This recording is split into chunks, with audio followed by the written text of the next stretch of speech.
noches, ¿cómo están? Qué hermoso poder encontrarnos a través de este espacio virtual. Un lindo día, otra vez, que Dios nos regala hoy, soleado, calientito, sabroso. Pude caminar un poco también. Gracias por conectarte. Dios siga guardando tu vida, bendiciéndote, llenando de salud, fuerzas, alegría, entusiasmo. Gracias a Dios por estar aquí. Quiero agradecer a Andrea, que está detrás de cámaras, grabando este tiempo hoy. Así que aquí estamos desde nuestra casita, en este estudio bíblico de cada miércoles, que corresponde a Open Arms, pero que lo estamos haciendo desde aquí todavía. Gracias a Dios por tu vida. Muy buenas noches, damos gracias a Dios por encontrarnos otra vez.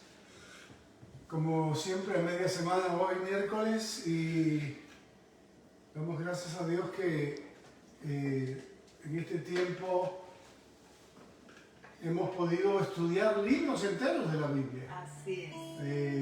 Acabar de una manera panorámica, algunos son breves, y el libro de hoy es un libro también que lo vamos a terminar, que es nada menos que la carta a Filemón. Es una serie chiquitica, mini, como les digo yo, de 2 o 3 sesiones, así que hoy tendremos la primera parte de esta hermosa carta llamada la carta a Filemón. El domingo predicamos sobre el verso bíblico de Hebreos 11, donde dice que Moisés se sostuvo como viendo al invisible, y Sonia dio la bendición con el texto de Timoteo, 1 de Timoteo, donde habla de al único sabio Dios, invisible, eterno, inmortal e invisible. Y hay una canción con esta letra que lo voy a cantar, vamos a cantar juntos hoy. Así es.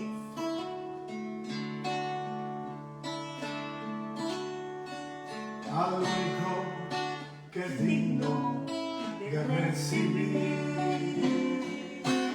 honra y gloria, fuerza y poder, al Dios y Padre celestial, invisible pero real, a Él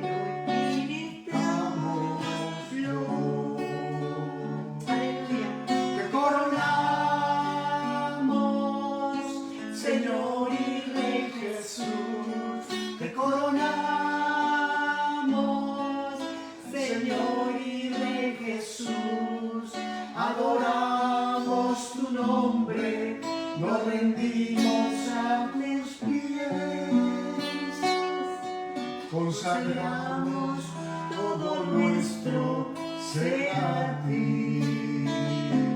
Te coronamos, Señor y Rey Jesús, te coronamos, Señor y Rey Jesús. Adoramos tu nombre, nos rendimos a tus pies, consagramos todo nuestro ser a ti.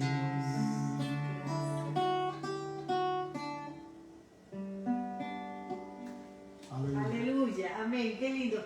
Quiero saludar a las personas que están ya conectadas. Mario César Mayandía, qué gusto. Estela Aguilar, y seguro que estás con Bulmaro ahí, qué bueno, un abrazo fuerte.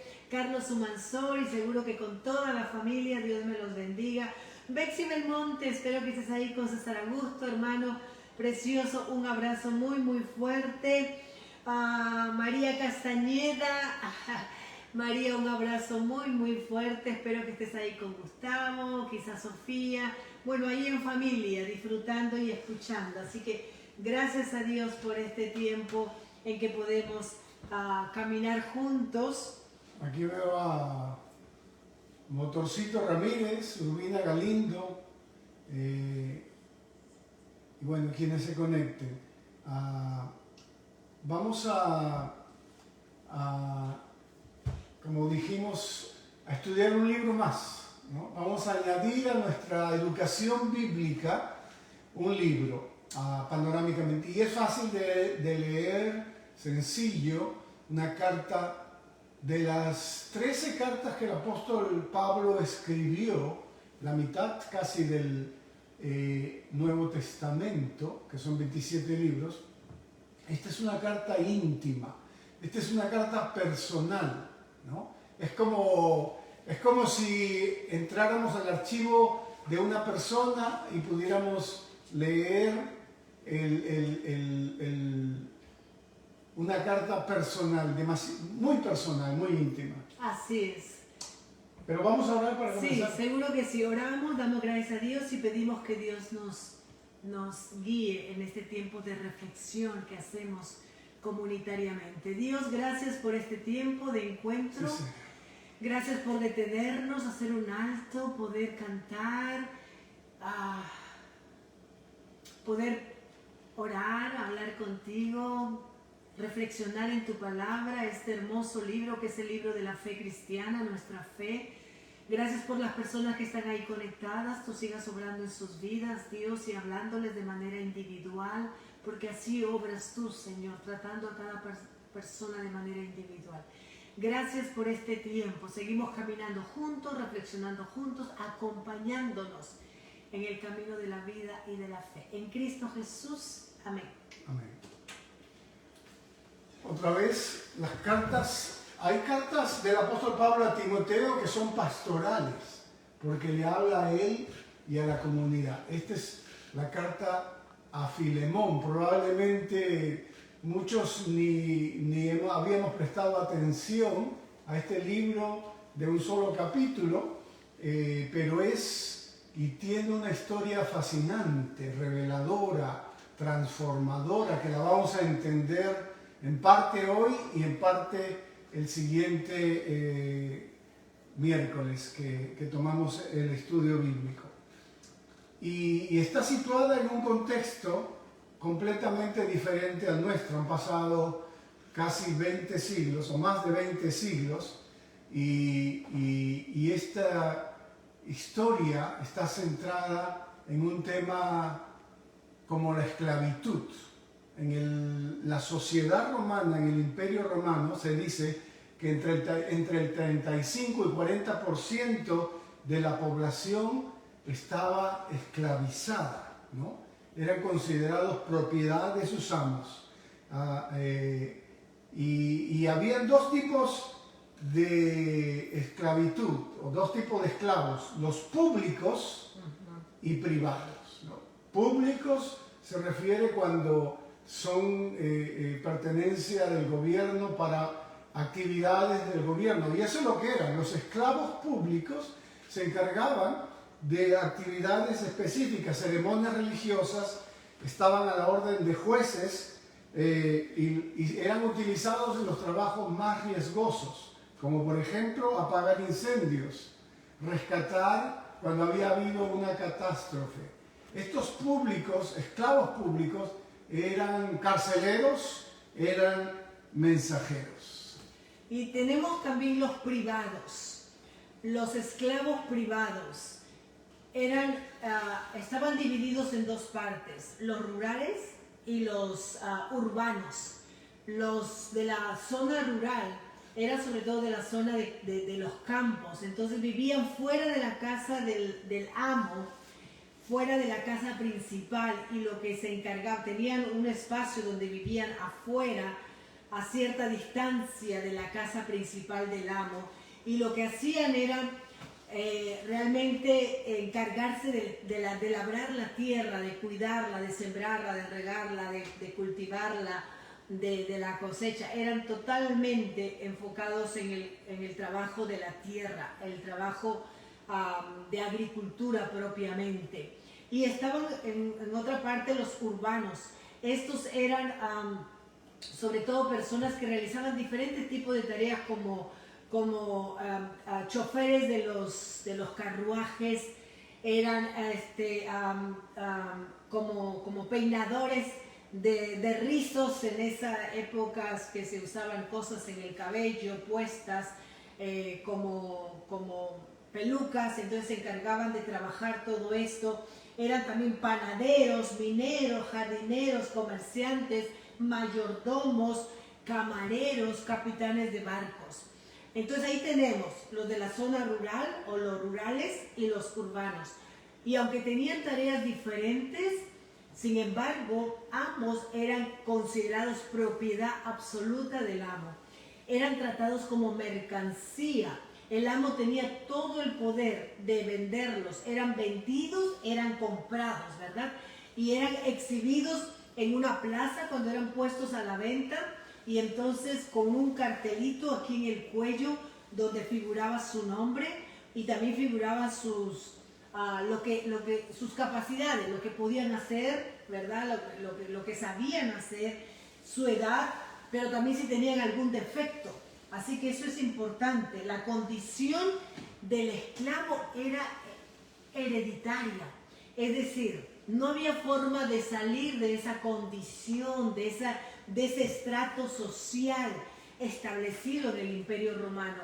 Los hijos de esclavos nacían como esclavos y eran propiedad absoluta del amo donde su padre era esclavo. Entonces era una sociedad totalmente esclavizante, de alguna forma se podría decir.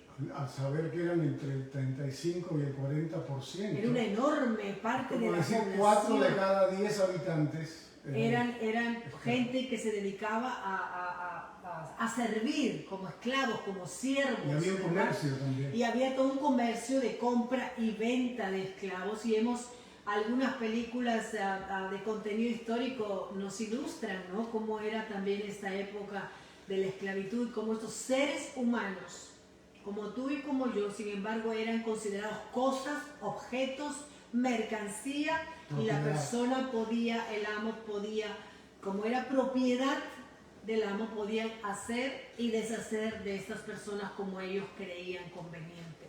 Eso nos da una idea y nos traslada al primer siglo. Imagínense el mundo de aquel entonces, ¿no?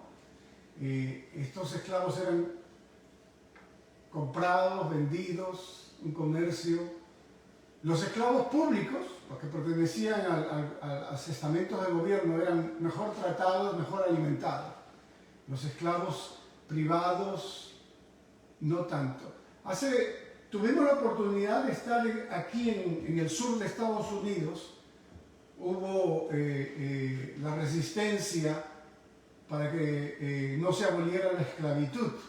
Fue la parte de mayor resistencia, claro, realmente la resistencia para abolir la esclavitud aquí en los Estados Unidos estuvo ubicada en esta parte del país. Y entonces aquí hay una ciudad como a 2 horas de aquí aproximadamente, en que nos tocó visitar un museo, pero nos tocó entrar a es como una cueva, al lugar rústico donde los esclavos dormían por las noches. Y es impresionante, fue impresionante para nosotros entrar un poco de cuclillas casi, que el techo no es tan alto como para estar de pie, y entonces con el guía nos sentamos allí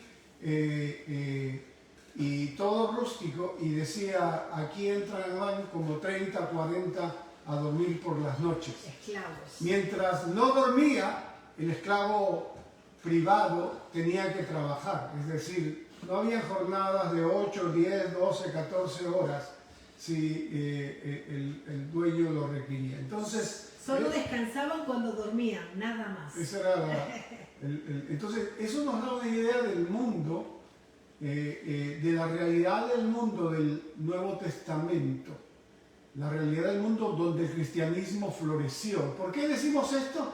Porque siempre hay que contar el contexto, siempre hay que ver la realidad histórica de un libro, de una carta, para entender apropiadamente por qué se escribe, ¿por qué se dijo lo que se dijo? Claro, ¿no? Y entenderlo muy claramente.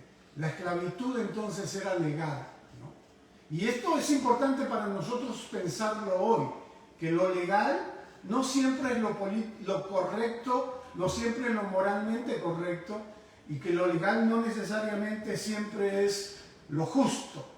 ¿Entendemos eso? ¿Por qué? Porque la esclavitud fue legal y cuando se intentó abolir la esclavitud era algo ilegal. Aquí en Estados Unidos hubo una guerra civil en que cristianos, incluso usando la Biblia, usando este texto bíblico que lo vamos a entender también hoy, usando esta carta bíblica, algunos estaban a favor de la esclavitud y de la continuación de la esclavitud. Entonces lo legal a veces no siempre es lo correcto, no siempre es lo justo, no siempre es lo bueno. Ahora, es importante entonces saber esto. ¿Por qué? Porque en el pasado la historia nuestra, la historia de nuestro mundo, está llena de cosas que fueron legales. El holocausto, la matanza de los 6 millones de judíos, era legal. Fue hecho por Hitler, quien fue elegido legalmente y usó el aparato estatal para matar y exterminar 6 millones de judíos. El holocausto era legal y quien se ponía era criminalizado. La segregación racial en este país era legal. Habían leyes que decían que los blancos y los negros no podían estar en una misma escuela, en un mismo restaurante, no podían tomar de una misma fuente de agua. No, y era criminalizado quien se oponía. Tocó una lucha, llevó la lucha de los derechos civiles que siempre mencionamos. Es importante entender entonces que lo legal, y eso también se usa cuando usamos la palabra ilegal a una persona que llega a este país y cruza la frontera. Nosotros decimos que la palabra ilegal no es correcta, que es un insulto, que hay que decir indocumentado. Entonces es importante pensar en esos términos también sobre el texto bíblico. ¿Verdad? Que vamos a leer ahora. Seguro que sí. Quien tiene el poder es quien dicta lo que es correcto, pero no siempre, como se acaba de decir, lo correcto es lo bueno, ¿verdad? Muchas veces puede ser incorrecto, puede ser malo, puede ser injusto, pero como tiene poder, decide qué es legal y qué es ilegal. Interesante. Bueno, tenemos aquí la carta a Filemón, una hermosa carta, como se dijo. Filemón es la carta más pequeñita del Nuevo Testamento. 25 versículos, nada más, ni siquiera parece un capítulo. 25 versículos y 300, yo lo leí, bueno, lo he leído varias veces, pero 25 versículos y 335 palabras tiene esta carta, ¿verdad? Pablo está en la cárcel, está prisionero. Miren cómo empieza el versículo 1, porque no hay capítulo, versículo 1. Pablo, prisionero de Jesucristo, o de Cristo Jesús, y el hermano Timoteo. Entonces, Pablo está allí preso, y entonces está juntamente con Timoteo, y decide escribir esta carta. Esta carta que te invito a leerla hoy, y te invito a leerla varias veces, y para el próximo miércoles podamos trabajar mejor y dialogar un poco. Hoy vamos a leer solamente 9 versos. Ajá. Pero esta es la historia de 3 personas que de alguna manera se destacan, y podría yo decir, en vez de 3 personas, 3 personajes. Pablo, Onésimo y Filemón. Pablo, el apóstol, el que está preso, el que se define muchas veces como el siervo, el esclavo de Jesucristo, preso por causa de Cristo Jesús. Onésimo, que es el esclavo, y Filemón es el amo de este esclavo, Onésimo. Pero es importante también que inmediatamente después, en el mismo versículo 1, aparecen otras personas. Pablo hace referencia que él, que está en prisión con Timoteo, le escribe esta carta a Filemón. Pero también aparecen otras personas. Dice la hermana Apia, a Arquipo, nuestro compañero de lucha, y a la iglesia que se reúne en tu casa. Que Dios, nuestro Padre, y el Señor Jesucristo les conceda gracia y paz.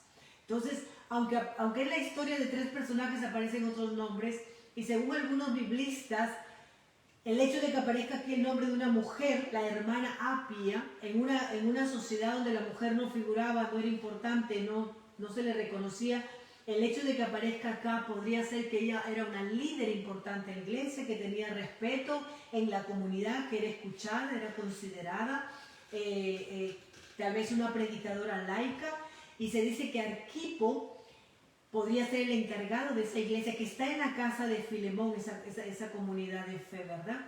Y se hace referencia incluso a Onésimo y Arquipo en la carta a los colosenses. Si vamos a la carta de los colosenses, ahí vamos a encontrar cómo aparecen también estos personajes que son citados por Pablo. Pero lo cierto, hermanos, es que es la historia contada donde estas personas luchan por vivir de acuerdo a su fe.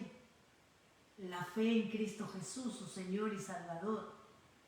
Y cómo de alguna manera se ven desafiados por su misma fe en que tienen que vivir de una manera, que tienen que relacionarse entre los unos con los otros de una manera distinta a la que se relacionaban las demás personas de su alrededor. Y este desafío se presenta una y otra vez en la vida de estas personas, ¿verdad? Pablo se presenta y dice: Pablo, prisionero de Jesucristo, y el hermano Timoteo, al amado Filemón, colaborador nuestro. Colaborador es una palabra que significa alguien que tenía una posición de trabajo. Incluso hay investigadores de la Biblia que hablan de que probablemente él llegó a un cargo público, presbítero de la iglesia, una posición de responsabilidad dentro de la iglesia. Seguro que sí. Y aquí la historia es que Onésimo era esclavo de Filemón, y lo que hace Onésimo es escaparse, ¿no? La historia cuenta, se escapa, se fuga, ¿no? Y ahí vamos la historia. Dice: siempre doy gracias a mi Dios al recordarte en mis oraciones, le dice Pablo a Filemón, porque tengo noticias de tu amor y tu fidelidad hacia el Señor Jesús y hacia todos los creyentes. Pido a Dios que el compañerismo que brota de tu fe sea eficaz para la causa de Cristo mediante el reconocimiento de todo lo bueno que compartimos. Hermano, tu amor me ha alegrado y animado mucho, porque has reconfortado el corazón de los santos. Por eso, aunque en Cristo tengo la franqueza suficiente para ordenarte lo que debes hacer, prefiero rogártelo en nombre del amor. ¡Qué belleza! ¡Cuánta ternura! Yo, Pablo, ya anciano y ahora además prisionero de Cristo Jesús, te suplico recibas a mi hijo Onésimo. Y ahí nos quedamos. Entonces, la historia es que Onésimo se había fugado, y en esa fuga le había robado a su amo Filemón. Y Onésimo había tenido un encuentro personal con Jesucristo a través del ministerio de Pablo. Y Onésimo se convierte, acepta a Cristo Jesús como Señor y Salvador, y comienza a vivir esa vida de fe, y comienza a colaborar y acompañar a Pablo. Entonces, lo que hace Pablo en algún momento, y en ese tiempo, la fuga de un esclavo era considerado como uno de los crímenes más grandes, más graves cometidos, y quien protegía a un fugitivo, a un esclavo fugitivo, era sancionado, era penalizado. Y quien denunciaba al fugitivo, al esclavo que se había fugado, incluso era recompensado, ¿no? Entonces vemos aquí en la carta, Pablo se presenta como prisionero, como siervo, como esclavo de Cristo, y apela a que desde la fe y desde el amor que Cristo Jesús nos enseña con su propia vida, las relaciones van cambiando y van siendo afectadas de manera positiva, ¿no? Entonces le hace ver que ahora que hay esta situación, Pablo quiere enviar a Onésimo donde Filemón, pero que espera que Filemón tenga una reacción diferente, tenga una manera de recibir a Onésimo de una manera diferente, que pueda reaccionar desde el amor y no desde el enojo, no desde la ira, no desde del hecho de tener que un esclavo se le fue y eso implica pérdida, sino del hecho de lo que ahora, desde su fe, y que es la fe de Onésimo, la fe de Pablo, la fe de Filemón, puedan afectar positivamente y recibir a Onésimo como si fuera un hermano de ellos. Y es interesante porque en el himno que escribe Pablo en Colosenses, vemos allí como incluso Filipenses, vemos allí como incluso Pablo presenta a Cristo mismo como siervo, como esclavo. Si vamos a leer, dice, la actitud de ustedes en Filipenses capítulo 2, versículo 5, dice, la actitud de ustedes debe ser como la de Cristo Jesús, quien siendo por naturaleza Dios, no consideró el ser igual a Dios como algo a que aferrarse. Por el contrario, se rebajó voluntariamente tomando la naturaleza de siervo y haciéndose semejante a los seres humanos. La palabra siervo aquí es esclavo también, ¿no? Y esclavo era en la sociedad, ¿no? Era el último escalón, era la parte más baja. Por eso es que entonces al decir que Jesús fue un esclavo, ¿no? Se hizo esclavo por nosotros, Pablo también se presentaba como un esclavo. Y de alguna manera apela que todos los cristianos debemos tener esa actitud de esclavos, ¿no? En la reunión de planificación de este año, una de las metas que nos trazamos como líderes, recuerdan que fue tener una actitud y un corazón de siervo. Usamos la palabra siervo. Nosotros en la iglesia metodista usamos la palabra siervo, hay cursos, siervo laico. Siervo laico. Entonces, usamos mucho esa palabra para recordarnos que estamos aquí para servir, ¿no? Por encima de todas las cosas. Entonces, esto sería sin duda una llamada a Filemón también, de que todos de alguna manera somos siervos de Cristo. Cristo nos dio el ejemplo, ahora que su siervo, su esclavo regresa, espera de Filemón una actitud totalmente diferente. Entonces, Pablo estaba en la cárcel y en uno de esos momentos de estar en la cárcel,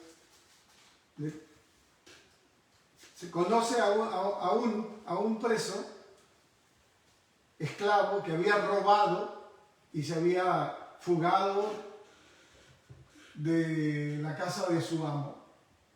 Y mientras conversa, entonces le dice, ¿quién era tu amo? ¿O quién es tu amo? Filemón. Y resulta que también Pablo conoce y sabe que Filemón es cristiano. Ahora Onésimo también se hace cristiano. Y ahí está el argumento principal de esta historia, hermosa historia que va a quedar en episodio todavía. Pero lo llamativo y lo importante es que Pablo, estando preso, no tiene tiempo para quejarse, no tiene tiempo para lamentarse, no tiene tiempo para preocuparse tanto por sí mismo y resulta que se preocupa por un esclavo. Es interesante esto es profundamente cristiano, ¿no? Y una lección, ¿no? Para nosotros, claro, los cristianos de ahora. Por un excluido, por alguien que no tiene quien lo respalde, alguien que lo que le espera es la muerte, porque ese era el castigo. ¿A quién se fue? El amo podía matarlo y era legal. En algún momento de la historia, llega un emperador que cancela esa potestad y ese poder. En algún momento también de la historia, nosotros habremos visto películas, hay un esclavo Espartaco que lleva a 60.000 a levantarse en contra de la esclavitud y muere, ¿no? Son apagados por el Imperio Romano.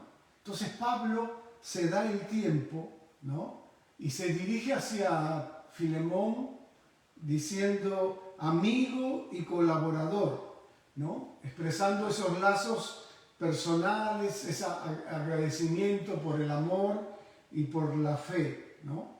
Así que dice, estoy muy contento, animado por tu amor, ya que tu hermano has llenado de consuelo el corazón de los que pertenecen al pueblo santo. Y habla dice, por eso, aunque en nombre de Cristo tengo derecho a ordenarte lo que debes hacer, ¿no? Como apóstol yo podría ordenarte lo que debes hacer, prefiero rogártelo en nombre del amor. Yo, Pablo, ya anciano y preso por causa de Cristo Jesús. Qué hermoso, encuentro mucha ternura y eso a mí me conmueve el corazón. ¿Podría Pablo, sabía que Onésimo legalmente, entre comillas, había hecho algo incorrecto, había actuado de mala manera, pero Pablo apela al amor y a esa nueva forma de entender la vida y la relación y al ser humano.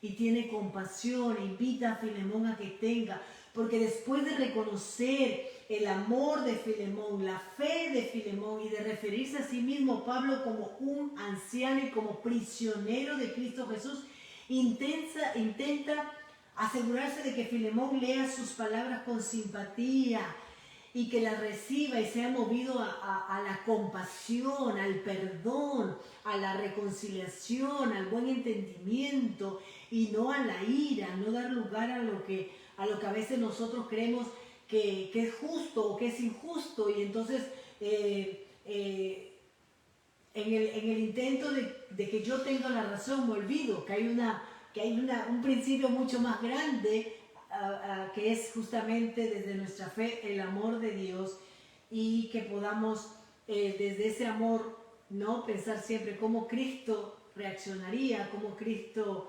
respondería, cómo Jesús trataría a Onésimo en esta historia, ¿verdad? Pero esa conducta humilde, gentil y amorosa de Pablo a mí me conmueve tremendamente, ¿no? Cómo se manifiesta en la carta a Filemón. Te invito a leerla otra vez, pero vamos a continuar la próxima semana, y entonces ver aquí algunas otras características incluso de Pablo como consejero, como alguien que apela y que desde la ternura siempre pide a Filemón que este regreso, este reencuentro entre él, el amo, y su esclavo Onésimo sea de una manera diferente, desde la fe. Ahí, Pablo había una recompensa para quien entregaba a un fugitivo, era legal, era hacer lo correcto, entre comillas. Así es. Pero Pablo, alguien que había conocido a Jesucristo y la gracia de Dios, extiende esa gracia de Dios hacia un esclavo, hacia alguien que era considerado nadie, y aboga y usa y sabe que está de por medio la vida y la muerte, y entonces aboga como un consejero experto, ¿no? Como alguien lleno de amor, que intenta que Filemón y Onésimo se reconcilien, ¿no? Que Filemón y Onésimo puedan llevar una relación armoniosa. Eso es lo que deberíamos hacer siempre como cristianos, en la medida de lo posible. Siempre decimos eso. Lo que dependa de nosotros. Lo que dependa de nosotros. Todo lo posible. Tratamos de buscar la paz, la reconciliación. Pero cuando alguien no quiere, obviamente no es obligatorio, pero en lo posible siempre buscamos eso. Creo que el llamado es a que quien recibe, quien ha experimentado la misericordia de Dios, está llamado a ser misericordioso, ¿no? Eso, estoy muy conmovida con esta carta de Pablo. Vamos a orar. Amén. ¿Sí? Bueno, oramos. Continuaremos la próxima semana. La próxima semana tenemos la segunda parte que viene propiamente enfocada en Onésimo. Señor, gracias Aleluya, gracias Dios. por enseñarnos que somos instrumentos de tu amor. Gracias por el apóstol Pablo, Sí. que entre hacer lo correcto y actuar por amor, actuó por amor. Oh Dios, una ética más alta. Ayúdanos, Señor, a vivir siempre compartiendo de tu gracia y de tu amor. Ayúdanos a recordar siempre de dónde tú nos sacaste, cuánto tú nos amas y que podamos vivirlo y compartirlo. En el nombre de Jesús. Amén. Amén, qué bueno. Qué bueno para el Espíritu. Quiero saludar a Rosalena Mayandía, qué bueno que estés conectada, mi hermana Claribel Soto y Ángela Licea, mis hermanos preciosos, lindo verles. Marta Zúñiga desde Lima, Perú, qué lindo. Juana Moreno, Dios te bendiga, cariños a la familia. Yolanda Álvarez, qué bueno verte, mi hermana. María Ipensa. Oh, María Ipensa, mi hermana del alma. Fabiola Matías, qué lindo verte, mami. Saludos a toda la familia. Evita, qué bueno que estés aquí conectada. Tania Mayandía desde Japón. Wow, cariños a la familia. Paola Hernández. Qué bueno, Carlos qué lindo. Manso. Qué lindo, qué lindo. Qué lindo es el Señor. Así que recuerden, seguimos la próxima semana. Vamos a ir terminando ya. Les recuerdo que mañana jueves el grupo de oración se reúne 7:30. Tenemos un tiempo de orar. Oramos siempre por ustedes, por cada uno de ustedes, por las familias y por todo lo que está pasando. Recuerden que ya regresamos al servicio en el santuario los días domingos a las 11 de la mañana, pero seguimos con la transmisión online por Facebook y nos estamos reuniendo en el santuario, así que te invitamos con máscara y distancia social. Estamos siguiendo todavía todo el protocolo. Todavía esta pandemia continúa. Gracias a Dios que está la vacuna y que estamos en un proceso de vacunación aquí en los Estados Unidos y te animo a vacunarte. Es importante vacunarte para poder comenzar a regresar a la vida que deseamos, ¿no? Donde podamos estar más cerca y por qué no darnos un abrazo cuando ya estemos todos vacunados. Así que es hermoso. Yo quiero que eso suceda, por eso ya me vacuné y varias personas de la iglesia se vacunaron y te animo a vacunarte porque es algo que Dios espera que hagamos de manera responsable en esa parte que nos toca. Así que gracias a Dios por todo. Seguimos orando por ustedes, seguimos orando por quienes están enfermos, por quienes están en situaciones difíciles. Si tienes algún motivo de especial de oración, ponlo allí. Nosotros lo tomamos muy seriamente y oramos por esas necesidades. Amén. Gracias a Dios por todo. Te amo, te extraño, te abrazo. Bye bye.